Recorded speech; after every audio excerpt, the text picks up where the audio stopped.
اور پھر سب سے ترے کی بات غور کیجئے کہ احادیث کے اندر جو وقت آخر کی زمانہ آخر کی نشانیاں بتائی گئی ہیں، ان میں سے علم جو اٹھا لیا آخری جائے علم اٹھا لیا علم جائے اٹھا گا. لیا جائے گا. اور علم اور کیسے اٹھا لگتا یہ ہے کہ ہمارے ہاں سے علم اٹھا لیا علم گیا اٹھا لیا ہے، جائے یعنی ہم جس سے علم اٹھا لیا گیا جس قوم پہ، وہ زندہ نہیں ہے، گا. اس پہ قیامت آ چکی.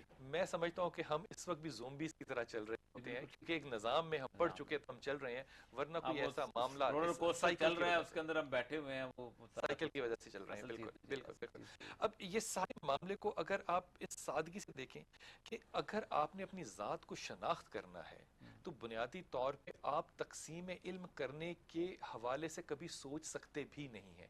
آپ کی اپنی ایموشنز جو ہیں وہ سائیکالوجی ہے، آپ کی جو اپنی جو روح ہے وہ میٹا فزکس ہے، جو آپ کا بدن ہے یہ بیولوجی ہے، جی، کیمسٹری ہے، پیتھولوجی ہے. جس دنیا میں آپ رہتے اس ہیں. تمام زمانے میں رہتے ہوئے اگر اس شناخت کے علم کے راستے سے گزریں گے، آپ ان تمام علم کو خدا کا علم جان کے اس پہ قدم رکھیں گے. یہ جو تقسیم میرے خیال میں کی ہے، یہ بنیادی طور پہ ہمیں اس بنیادی زاویے سے دور میں نے لے آپ کو بتایا جاتی. نا کہ یورپ نے بھی بھگتا اس کا. آج وہ دیکھیں نا، آج وہ سائنٹیفک ایتھکس کی بات کرتے ہیں معاشرے کو ٹھیک بے کرنے شک کے لیے. بے شک. اس کو لے گئے، انہوں نے کہا اب آج وہ چیز تو انہوں نے کر لی، لیکن انسان بے روح ہو گیا، بے شک. انسان بے چین ہو گیا. ظاہر ہم سب ایک کمال اللہ تعالیٰ کا ہوا ہے جو فرشتوں کے سامنے اللہ نے علم آدم الاسماء کلها، سارے اسم سکھا دیے میں نے اس کو. اب جو سارے اسم جو اس نے سکھائے ہیں، ظاہر بات ہے ہم نے انہیں کو تلاش کرنا ہے نا، وہ اسم ہیں کہاں. یہی بات. ہم کیوں نہیں کرتے؟ مجھے یہ سمجھ نہیں آتی، یہ کوئی نہیں بتاتا. دیکھیے صاحب، یہ قرآن پاک کا ایک عجیب و غریب معجزہ ہے کہ قرآن پاک نے انسان کی فزکس پر جتنی بات کی ہے اتنی انسان کی میٹا فزکس پر کی ہے، بالکل ٹھیک. انسان کی اسپریچول ڈائمنشن پہ. اور انسان کا جو تعارف عہد الست سے شروع ہوتا ہے اور جو اب تک اس یونیورس کے اندر اور اس پوری کائنات کے اندر، یعنی ہم سب موجود تھے اس وقت جب عہد الست لے رہے تھے، لیکن اس وقت ہمارے جسم موجود نہیں تھے. پھر اللہ تعالیٰ جب بات کرتا ہے اس امانت کی جو اس نے زمین و آسمان و پہاڑوں اور کائنات کو پیش کی اور کوئی نہ اٹھا سکا، لیکن انسان نے اٹھا لی وہ امانت، ظلومن جہولا. لیکن پھر ظلومن جہولا بھی. تو انسان کی جو اصل ڈائمنشن ہے جس کی بنیاد پر وہ اپنے رب کی معرفت حاصل کرتا ہے، وہ فزیکل نہیں، وہ اسپریچول ہے، میٹا فزیکل ہے. اور یہ تمام علوم، جس طرح قرآن پاک کے بارے میں اللہ تعالیٰ فرماتے ہیں کہ قرآن پاک انسان کے قلب پر نازل ہوتا ہے، اسی قرآن میں ہم کو وہ علوم ملتے ہیں کہ جو سلیمان علیہ السلام کے دربار میں جو درباری بیٹھے ہوئے ہیں، فرمایا ان کے پاس الکتاب میں سے علم ہے، تو وہ ملکہ کا تخت اس طرح اٹھا کے لے آتے ہیں اس سے پہلے کہ آپ کی آنکھ بھی چھپک سکے. تو وہ انہی علوم میں سے ہیں جو اس قرآن میں موجود ہیں. تو اللہ تعالیٰ نے جو کچھ ہمیں عطا فرمایا ہے، سائیکل کے قرآن، میں حیران ہوتا ہوں کبھی کہ وہ پانی کا سائیکل، کہ ہم کیسے زمین پانی بنتا ہے، سحاب بنتا ہے، اترتا ہے، انسان کا بایولوجیکل سائیکلز، یعنی زمین و آسمان و کرسی و عرش خودی کی زد میں ساری خدائی کی جب خود کی اقبال ذات میں بات ہے کرتے ساری ہیں. خدائی. تو دیکھیے قرآن پاک کس ڈائمنشن سے شروع کرتا ہے؟ آدم کی تخلیق کی بات کر رہا ہے، پھر یہ بات کر رہا ہے کہ آدم کو سجدہ کرایا جاتا ہے، جہاں پہ یہ گفتگو ہوتی ہے ساری لا علم لنا الا ما علمتنا.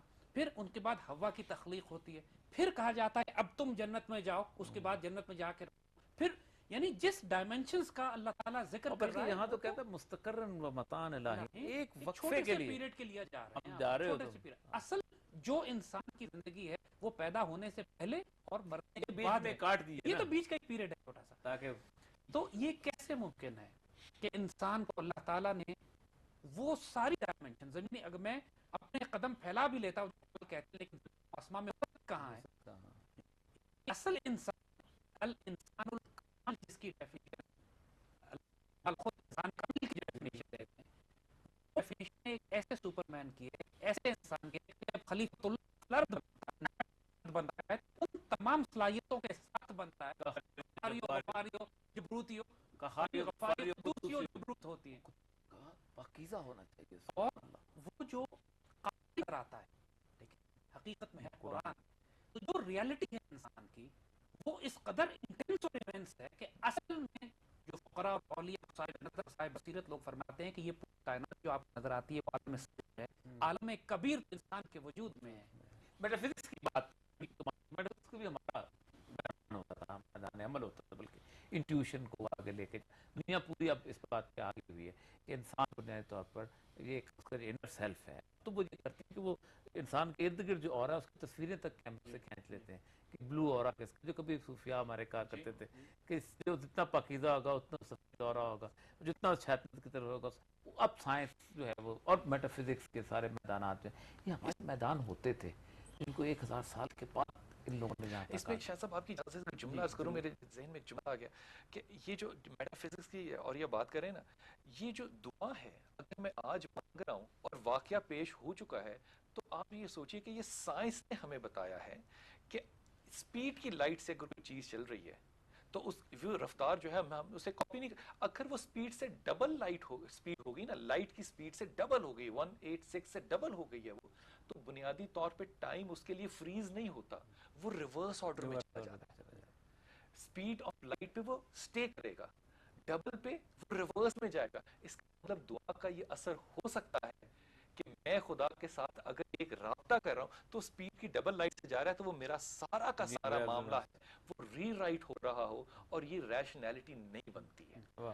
اس لیے یہ جو معاملات ہیں ہمارے میٹا فزکس کے، میرے خیال میں مسلمانوں نے بنیادی طور پہ یا شاید پلانڈ طریقے سے، میں یہ بھی سوچتا ہوں، ہمیں ان علوم سے دور کر کے ہمارے نزدیک وہ علوم آ گئے جو کہ بنیادی طور پہ انسانی ذہن کے لیے ایوریج یا بلو ایوریج تھے. ایک بات جی صاحب، ایک بڑی جو تاریخی طور پر ہم دیکھتے ہیں کہ حضور صلی اللہ علیہ وسلم اور راشدین کے دور کے فوراً بعد جو علوم کی تقسیم ہوئی ہے، ہم دو دھارے بہت پرومیننٹ دیکھتے ہیں. ایک ظاہری علوم کا جو ہمارے امام مالک نے لیا، محمد بن حنبل، امام شافعی، امام ابو حنیفہ، انہوں نے ظاہری علوم کو سنبھالا. دوسرا روحانی دھارا جس کو جو تزکیے کا دھارا جو انسان کی میٹافزیکل ڈائمنشن سے، روحانی ڈائمنشن سے ڈیل کرتا تھا. حضرت جنید بغدادی، حسن بصری، شیخ عبد القادر جیلانی اور پھر وہ سلاسل پوری دنیا میں پھیلے. ایک بات جو بڑی اہم یہاں پر آتی ہے کہ ان دونوں علوم میں اس دور میں جب ہم عروج پر جا رہے ہیں ایک نہیں تھی. دوسرا معاشرے کے ذہین ترین لوگ انہی علوم میں جایا کرتے. بالکل ٹھیک. جو جینیس تھے ہمارے معاشرے کے، فائنسٹ آف دا فائنسٹ، وہ اسپرچول علوم میں یا علوم ظاہری علوم دینیا میں جایا کرتے تھے. اور ان علوم کو حاصل کرنے کے بعد فزیکل علوم کی طرف، بلکہ ان کے جو باقی فزیکل علوم کے ماہر تھے ان کے تابع ہوتے ان کے تابع انہی مدرسوں میں ہوتے تھے، لیکن استاد ان کا ابو حنیفہ ہوتا تھا، استاد ان کا احمد بن حنبل ہوتا تھا، یہ استاد جنید بغدادی تھے.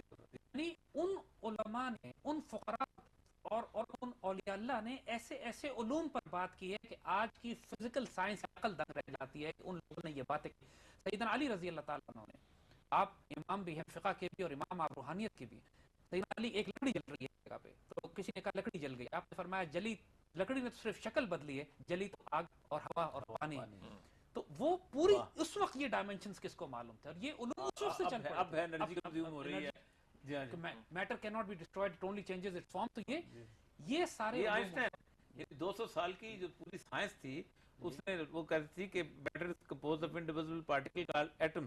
اس نے کہا تمہارا دماغ خراب ہے، یہ شیپ کر چینج کر. اگر آپ یہ محی الدین ابن عربی کی آپ پڑھیے جس طرح ذرے کو انہوں نے ڈیفائن کیا ہے جو کہ نیوکلیئر انرجی کی بیسس ہے، یعنی یہ اور جس طرح میٹا فزیکل ڈائمنشن میں جا کے انہوں نے اقبال لو خورشید کا نکلے اگر ذرے کا دل چیرے، بعد میں اور آئنسٹائن نہیں آیا تھا، آئنسٹائن نے E = mc² جو ایگزیکٹلی پھر یہی دکھایا کہ فزیکل میٹر انرجی میں اسپرچول ڈائمنشن میں کیسے کنورٹ ہوتا ہے. یہ آئنسٹائن بات کر رہا ہے تو دنیا قبول کر رہی ہے.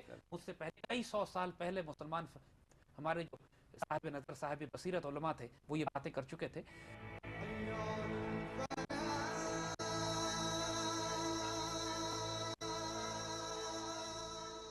دنیا پوری میں یہ پرانی جو علم ہے، پلیٹو جو ہے وہ آج ملے گا آپ کو، ارسطاٹل آپ کو ملے گا، یہ سارے ملیں گے. ہم وہ بدقسمت قوم ہیں کہ ہم بولی سینہ نہیں ملتا. آپ پورے برصغیر کا مسلم امہ کی کسی جگہ جا کے کہیں بھی بولی سینہ کتاب اردو میں مل جائے گی، عربی میں نہیں ملے گی آپ کو، اپنے ابن الحاشم نہیں ملے گا، اپنے یہ ہماری انفیریورٹی ہے، کیا کچھ ہے. مطلب یہ بیسک میرے خیال میں تو یہ بات آپ نے بہت آگے کی کر دی کہ نہیں ملے گا. ابو علی سینا کا کوئی نام بھی نہیں جانے گا. نہیں دیکھا، ملے گا تو نام جانے گا نا، بک سٹالز پہ ہے. بالکل. اب یہ دیکھیں، یہ بات ایکچولی نا میرے خیال میں اس طرح اس پہلو سے دیکھیے کہ خداوند کی نا ایک سنت ہے کہ خدا نے جب بھی اپنے لیے نبی اور پیغمبر سیلیکٹ کیے نا وہ اپنے زمانے کے ٹاپ انٹلیکٹس تھے. بلکہ میں اکثر سوچتا ہوں کہ اگر خدا ان کو پیغمبر اور نبی نہ ڈکلیئر کرتا تب بھی یہ لوگ اپنے زمانے کے ایک بہت ہی زیادہ قابل اور ذہین لوگ تھے، بہترین انسان تھے.